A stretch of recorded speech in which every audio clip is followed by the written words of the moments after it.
Bismillahirrahmanirrahim. Assalamualaikum warahmatullahi wabarakatuh. Selamat siang Bu Cynthia Nurika Irma. Perkenalkan, nama saya Dila Hibatun Maulida dengan NIM 40421009. Di sini saya akan menjelaskan mengenai dengan ruang lingkup penelitian kualitatif deskriptif. Yang pertama ada pengertian penelitian kualitatif. Jadi, penelitian kualitatif itu adalah penelitian yang bermaksud untuk memahami fenomena-fenomena yang terjadi tentang apa yang dialami oleh subjek penelitian. Nah, misalnya itu dari perilaku, persepsi, kemudian motivasi, tindakan, dan juga secara holistik menurut Moleong 2022. Jadi pada intinya penelitian kualitatif itu didasarkan pada upaya membangun pandangan mereka yang diteliti secara rinci, dibentuk dengan kata-kata dan gambaran secara keseluruhan. Adapun pengertian dari penelitian deskriptif adalah data yang dikumpulkan berupa kata-kata, gambar, dan bukan angka menurut Moleong 2022. Selanjutnya ada karakteristik penelitian deskriptif kualitatif. Yang pertama, penelitian deskriptif itu cenderung menggambarkan suatu fenomena dengan cara menelaah dari objektivitas dan dilakukan secara cermat. Kemudian yang kedua, tidak adanya perlakuan yang diberikan atau dikendalikan. Nah, contohnya itu seperti analisis keterampilan menulis teks cerpen.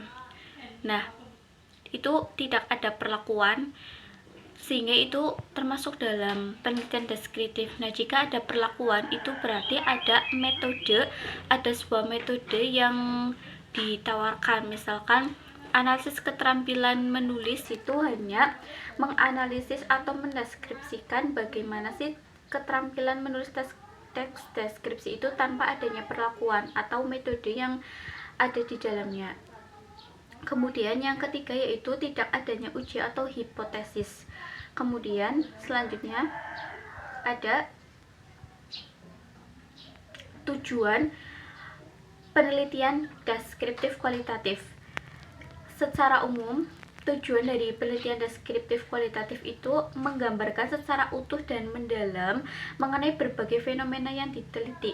Nah, Nana Syaidi Sukmadinata 2011 halaman 173 menyatakan bahwa deskriptif kualitatif ditunjukkan untuk mendeskripsikan dan menggambarkan fenomena yang baik bersifat alamiah maupun rekayasa manusia yang lebih memperhatikan mengenai karakteristik. Selanjutnya ada metode penelitian deskriptif. Yang pertama, populasi dan sampel.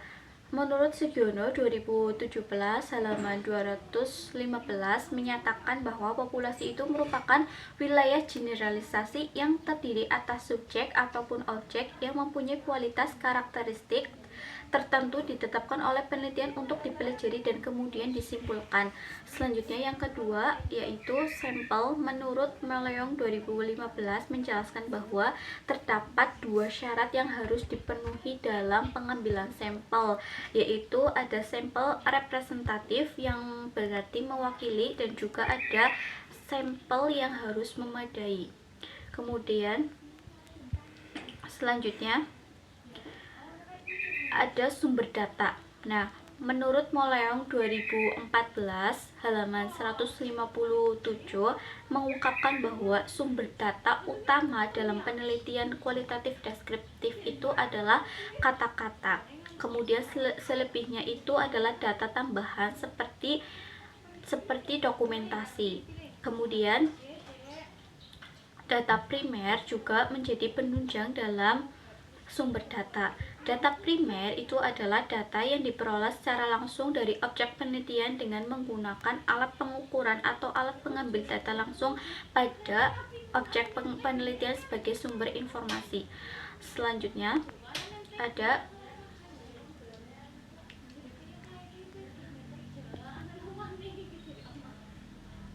Selanjutnya ada macam-macam teknik pengumpulan data. Macam-macam teknik pengumpulan data. Yang pertama itu ada observasi. Teknik observasi itu digunakan dalam penelitian bertujuan untuk mendapatkan informasi secara langsung dari narasumber. Nah, teknik observasi ini merupakan cara pengumpulan dengan melibatkan hubungan interaksi sosial antara peneliti dan juga informan dalam suatu latar penelitian. Nah, dalam hal ini berarti pengamat sebagai objek penelitian. Selanjutnya yang kedua ada teknik wawancara. Nah, teknik wawancara itu merupakan teknik yang digunakan dalam penelitian dengan cara melakukan tanya jawab oleh pewawancara kepada narasumber. Nah, teknik wawancara ini mempunyai banyak jenis, diantaranya wawancara terbuka, wawancara tertutup, kemudian wawancara riwayat atau lisan, dan juga wawancara terstruktur dan juga tak terstruktur. Selanjutnya, teknik pengumpulan data yang selanjutnya itu dokumentasi. Menurut Jemo Leung 2022, teknik dokumentasi adalah sesuatu yang bagus, sesuatu yang baik, dan berkesan suatu saat dan mempunyai nilai historis cenderung diabadikan dalam foto dan lain sebagainya. Kemudian ada 3 model analisis data. Menurut Moleong 2022 halaman 288 ada 3 model dalam menganalisis data. Yang pertama ada reduksi data, yang kedua ada mengkategorisasian, kemudian yang ketiga ada sintesisa. Yang pertama reduksi data. Nah, reduksi data ini bagian untuk menyaring, menggolongkan, dan memisahkan data-data yang penting yang nantinya akan dijadikan data penelitian. Nah, reduksi data ini dibagi menjadi 2. Yang pertama ada identifikasi masalah penelitian, yang kedua ada membuat coding. Nah, coding ini artinya membuat kode pada setiap satuan supaya dapat ditelusuri data sumbernya. Kemudian yang kedua ada kategorisasi. Kategorisasi ini yang pertama memilah dan memilih setiap satuan, setiap satuan ke dalam bagian-bagian yang memiliki kesamaan. Selanjutnya yang kedua, setiap kategorisasi diberi label. Kemudian yang ketiga yaitu ada sintesisa. Sintesisa ini berarti mensintesiskan atau mencari. Nah, selanjutnya ada kriteria keabsahan data. Menurut Moleong 2022 ada 4 kriteria dalam keabsahan data. Yang pertama ada derajat kepercayaan, yang kedua ada keteralihan, yang ketiga ada kebergantungan, dan yang keempat ada kepastian. Yang pertama derajat kepercayaan. Nah, derajat kepercayaan ini berfungsi untuk melaksanakan penelitian sedemikian rupa sehingga tingkat kepercayaan penemuannya itu dapat tercapai. Nah, selanjutnya untuk menunjukkan derajat kepercayaan dengan pembuktian dilakukan oleh peneliti dengan cap yang sedang diteliti. Selanjutnya yang kedua ada keteralihan. Konsep validitas itu menyatakan bahwa generalisasi atau suatu penemuan itu dapat berlaku atau diterapkan pada suatu konteks populasi.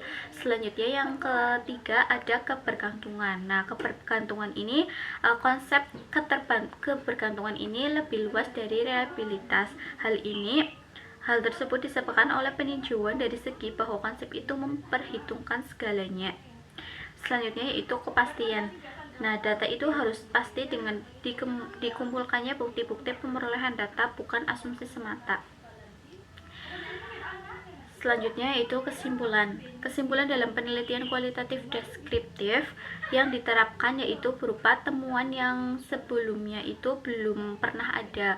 Nah, temuan baru dapat berupa deskriptif atau gambaran subjek yang sebelumnya itu masih belum jelas sehingga setelah diteliti itu menjadi jelas. Demikian penjelasan dari saya mengenai dengan ruang lingkup penelitian deskriptif. Kurang lebihnya mohon maaf. Wassalamualaikum warahmatullahi wabarakatuh.